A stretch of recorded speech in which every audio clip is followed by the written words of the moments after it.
Welcome to all of you. आज हम लोग बात करेंगे क्लास 9th केमिस्ट्री चैप्टर 1।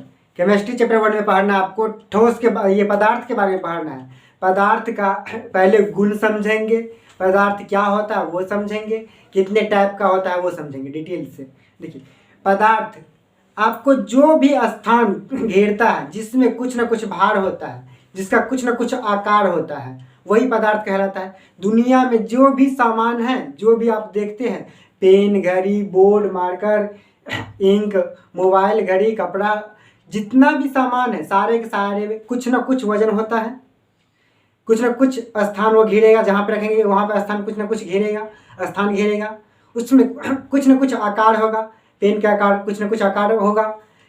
प्रत्येक का ही कुछ ना कुछ गुण होता है, उसी को हम लोग पदार्थ कहते हैं। पदार्थ का आपसे डेफिनेशन पूछा जाएगा तो सिंपल भाषा में लिखिएगा, वैसा जो कुछ स्थान घेरे, जिसमें द्रव्यमान हो, जिसका रूप हो, जिसका आकृति हो, उसे हम लोग पदार्थ कहते हैं। हो गया पदार्थ का। उसके बाद पदार्थ के गुण के बारे में कुछ ना कुछ बदलाव है। देखिए, पहले गुण के बारे में नहीं बतलाया था, केवल इतना पढ़ना था कि पदार्थ क्या होता है। अब गुण के बारे में सुनिए। पदार्थ का कुछ कुछ गुण देखिए, बेसिक गुण।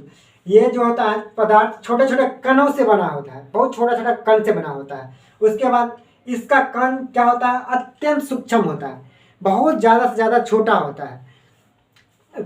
मार्कर ही है, बोर्ड ही है, तो बोर्ड बनाने के लिए प्लास्टिक, मार्क, ये लकड़ी उकड़ी वगैरह वगैरह अदर अदर सामान सबसे बनता है। तो इसमें आपको कुछ ना कुछ कण से बना हुआ है। उस कण का जो पार्ट है वो भी बहुत स्मॉलेस्ट होता है, बहुत छोटा छोटा है। और वो क्या होता है कि ये हमेशा गतिशील होता है, एक दूसरे के प्रति गतिशील होता है कण जो होता है।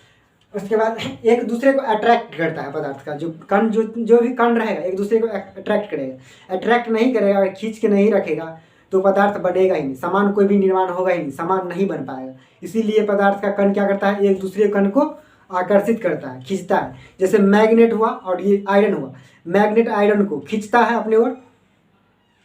इसी प्रकार से पदार्थ का जो कण होता है वो काम करता है, जिससे कोई हम लोग सामान बना पाते हैं। उसके बाद इनके बीच कुछ ना कुछ स्थान होता है, कुछ ना कुछ स्पेस नहीं होगा तो वो जुड़ नहीं पाएगा, वो सामान जुट नहीं पाएगा, बन नहीं पाएगा। अब देखिए पदार्थ के ये प्रकार के बारे में पढ़िए। पदार्थ 5 प्रकार के होता है टोटल का टोटल। पहला होता है ठोस, द्रव, गैस, प्लाज्मा और बोस आइंस्टीन कंडेंसेंट होता है। ठोस के गुण पढ़ेंगे। देखिए, ठोस में क्या होता है कि ठोस का कुछ आकृति जो होता है फिक्स होता है, इसका आयतन भी फिक्स रहेगा। यानी कहने का मतलब ये 10 सेंटीमीटर लंबा और 15 सेंटीमीटर चौड़ा है, इतना जगह छेक रहा है, तो इसका मतलब ये हमेशा इतना ही जगह छेका। जबकि द्रव में ये चीज़ फिक्स नहीं होती है, आकृति फिक्स नहीं होती है, उसकी आकृति बदल जाती है। इसमें क्या होगा कि आकृति अगर डब्बा में रखेंगे तो डब्बा की आकृति के रहेगा, उसके बाद इसको इस बॉक्स में डाल देंगे तो बॉक्स के आकार के बन जाएगा। तो आकृति चेंज होती रहता है द्रव में। गैस में कुछ होता ही नहीं, आकृति आयतन होता ही नहीं, इसका निश्चित नहीं रहेगा, अनिश्चित हो जाएगा, इसका कोई आकृति ही नहीं रहेगा, ये दिखेगा ही नहीं आपको। तो इसीलिए इसका कोई आकृति आप जज करके बता ही नहीं सकते हैं कि इसका ये नहीं आकृति होती है। और ये क्या होता है गुण में, ठोस जो होती है मजबूत इसीलिए होता है, कठोर इसीलिए होता है क्योंकि उसमें घनता उच्च होती है। घनता उच्च का कहने का मतलब है उसका जो छोटा छोटा कण होता है वो कण बहुत नज़दीक रहता है, चिपका हुआ रहता है एक दूसरे से। उसके बाद क्या होता है, ठोस में बहाव तो बिल्कुल होगा ही नहीं। ठोस बहेगा, आप रखोगे यहाँ पे बह गया, नहीं बहेगा ना। ठोस में बहाव नहीं होता है। ठोस में संपीड्यता भी नहीं होता है। संपीड्यता कहने का मतलब हुआ कि उसमें खींचा, अगर खींच के उसको नमड़ा सकते हैं नहीं। 1-2 अपवाद होता है, उसको आपको याद रखना पड़ेगा। पाँव रोटी जैसे हुआ, तो पाँव रोटी को अगर दाबते हैं तो उसका आकार चेंज हो जाता है, लेकिन आकार चेंज होने से वो ठोस की कैटेगरी से हटेगा नहीं, द्रव में नहीं जाएगा, वो ठोस ही रहेगा। वो अपवाद में आपका हो गया। ऑब्जेक्टिव के रूप में इसको याद रखेंगे। कौन सा ऐसा पदार्थ है जिसका आकृति चेंज हो जाता है फिर भी वो ठोस है, तो आप लोग बोलेंगे पाँव रोटी। पाँव रोटी की आकृति चेंज होता है फिर भी वो क्या है, ठोस है।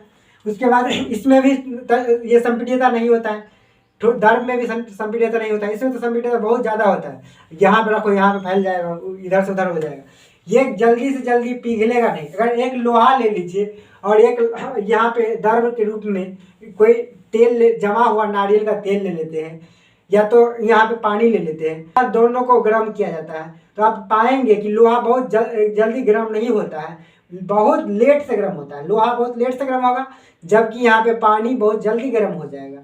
आधा केजी ये भी लिए, आधा केजी ये भी लिए, तो दोनों में तुलना अच्छा तरह से दिखने के लिए मिल जाता है, स्पष्ट रूप से दिखने के लिए मिल जाता है।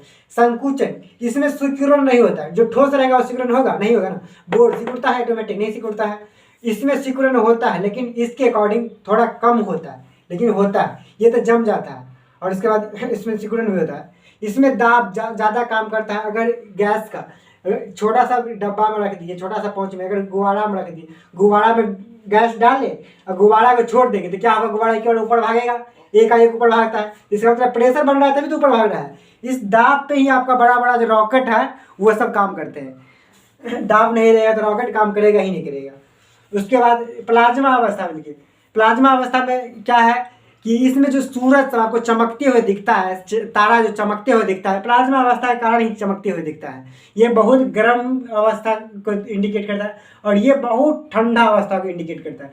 जब दो ग्रहों टकराएगा तो चूर चूर जो पार्टिकल, छोटा छोटा पार्टिकल्स बनेगा, छोटा छोटा जो कण बनेगा, वही आपका प्लाज्मा होगा।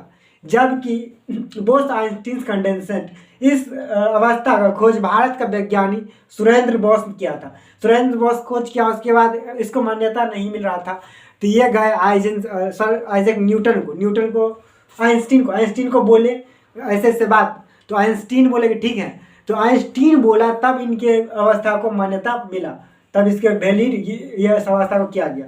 ये अवस्था -273 डिग्री सेल्सियस जो ठंडा कर दिया जाता है तब ये इस अवस्था का पता चलता है, अन्यथा इस अवस्था को पता नहीं चलता।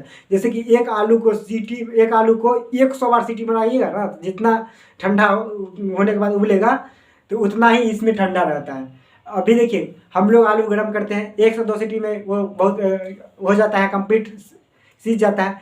जबकि यही चीज़ आप जाइएगा यहाँ पे कश्मीर में और वहाँ पे ठंडा पड़ता रहता है तो वहाँ पे बहुत जल्दी नहीं सिद्ध होता है। वहाँ पे अगर उसको कंप्लीट रूप से सिझाने के लिए 3-4 सीटी लगाना पड़ता है। अब अंटार्कटिका में चल जाओ, वहाँ पे 20 सीटी मरवाओ तब जाके एक आलू उबल पाएगा, नहीं तो आलू नहीं उबलेगा, क्योंकि वहाँ पानी है, पानी में वहाँ ठंडा ज़्यादा है।